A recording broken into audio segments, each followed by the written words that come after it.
BA द्वितीय वर्ष के विद्यार्थियों का स्वागत है।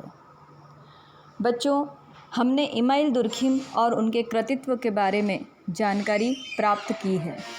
आइए अब हम हमारे दूसरे विचारक मैक्स वेबर के बारे में, अब उनके सिद्धांतों के बारे में जानें। बच्चों, इसके पहले कि हम मैक्स वेबर जी के सिद्धांतों को पढ़ें और उनके सिद्धांतों को जानें, सबसे पहले मैं आपको उनके जीवन परिचय के बारे में बताती हूँ। मैक्स वेबर का जन्म 1864 में जर्मनी में इरफुर्ट नामक स्थान पर एक धनी परिवार में हुआ था। उनके पिता प्रसिद्ध राजनीतिज्ञ थे। उनके पास अनेक प्रमुख राजनीतिज्ञों का आना जाना रहता था। इन राजनीतिज्ञों की भावनाओं और विचारों का प्रभाव बाल्यकाल से ही मैक्स वेबर पर पड़ा। शुरू से ही मैक्स वेबर अध्ययन के प्रति विशेष रुचि रखते थे। मैक्स वेबर ने 13 वर्ष की आयु में एक ऐतिहासिक निबंध लिखकर लोगों को यह बता दिया कि वे प्रतिभाशाली व होनहार व्यक्ति आगे चलकर बनेंगे। वेबर ने heidelberg विश्वविद्यालय में कानून की शिक्षा प्राप्त की थी। बर्लिन विश्वविद्यालय से 1885 में उन्होंने कानून की उपाधि प्राप्त की। 1891 में वेबर ने रोम का कृषि संबंधी इतिहास लिखा। 1892 ईस्वी में अन्य महत्वपूर्ण ग्रंथ प्रकाशित किए। उसके उपरांत फ्रेबर्ग विश्वविद्यालय में मैक्स वेबर राजनीतिज्ञ अर्थशास्त्र के प्रोफेसर नियुक्त हो गए। 1896 ईस्वी में उन्होंने heidelberg विश्वविद्यालय में सेवाभार संभाला, किंतु उस समय तक उनका स्वास्थ्य बिगड़ने लगा। 1918 ईस्वी तक ऐसा ही चलता रहा।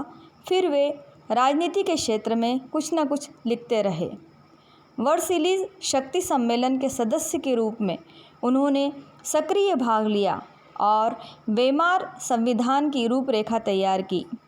इसके उपरांत 1818 ईस्वी में, क्षमा चाहती हूँ बच्चों, 1918 ईस्वी में वेबर वियना विश्वविद्यालय में प्रोफेसर नियुक्त हो गए और वहीं 1920 ईस्वी में उनका स्वर्गवास हुआ। मैक्स वेबर एक समाज सुधारक, अर्थशास्त्री व समाजशास्त्री थे। मैक्स वेबर की प्रमुख कृतियों को भी हम जान लें बच्चों। मैक्स वेबर राजनीति तथा अर्थशास्त्र के विद्वान थे। उन्होंने जर्मन भाषा में अनेक ग्रंथों की रचना की।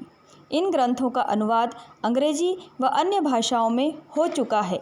ये ग्रंथ कुछ इस प्रकार हैं। पहला है Protestant ethics and spirit of capitalism. Max weber ने इस ग्रंथ का प्रकाशन 1906 ईस्वी में हुआ था।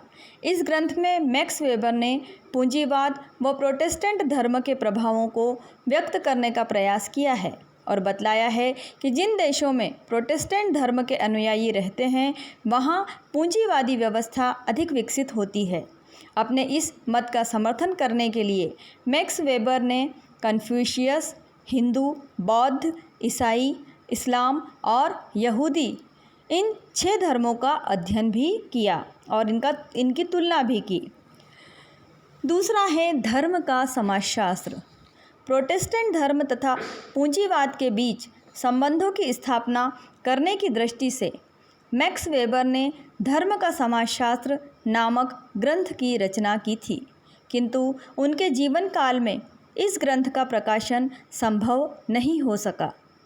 इसलिए उनकी मृत्यु के उपरांत गर्थ तथा मार्डेनटेल नामक विद्वानों ने इस पुस्तक को social system, religion of China तथा एंशिएंट जुडिज्म नामक 3 भागों में प्रकाशित करवाया था। उनकी तीसरी कृति है समाजशास्त्र में निबंध। मैक्स वेबर ने धर्म तथा अन्य विषयों पर निबंध लिखे। इन लेखों का प्रकाशन समाजशास्त्र के निबंध नामक पुस्तक में हुआ है। चौथा है अर्थशास्त्र तथा समाजशास्त्र। जैसा कि मैंने बच्चों बताया, वे एक प्रसिद्ध अर्थशास्त्री भी थे, इसलिए उन्होंने अर्थशास्त्र का समाज से क्या संबंध है इस बारे में भी एक पुस्तक प्रकाशित की थी। मैक्स वेबर ने अपने समकालीन समाजशास्त्रियों के प्रमुख निबंधों का संकलन करने के उद्देश्य से इस पुस्तक में अनेक निबंध लिखे। इस ग्रंथ का प्रकाशन भी वेबर के जीवन काल में नहीं हो सका। फिर उन्होंने लिखा सामाजिक विज्ञानों का पद्धति शास्त्र। हम शोध में पद्धति शास्त्र का उपयोग करते हैं। कोई सा भी सर्वे हो बच्चों, कोई सा भी कार्य हो, हर कार्य की कुछ न कुछ करने की पद्धति होती है। उसी तरह सामाजिक विज्ञानों का पद्धति शास्त्र क्या होना चाहिए, मैक्स वेबर ने यह एक किताब के माध्यम से समझाया है।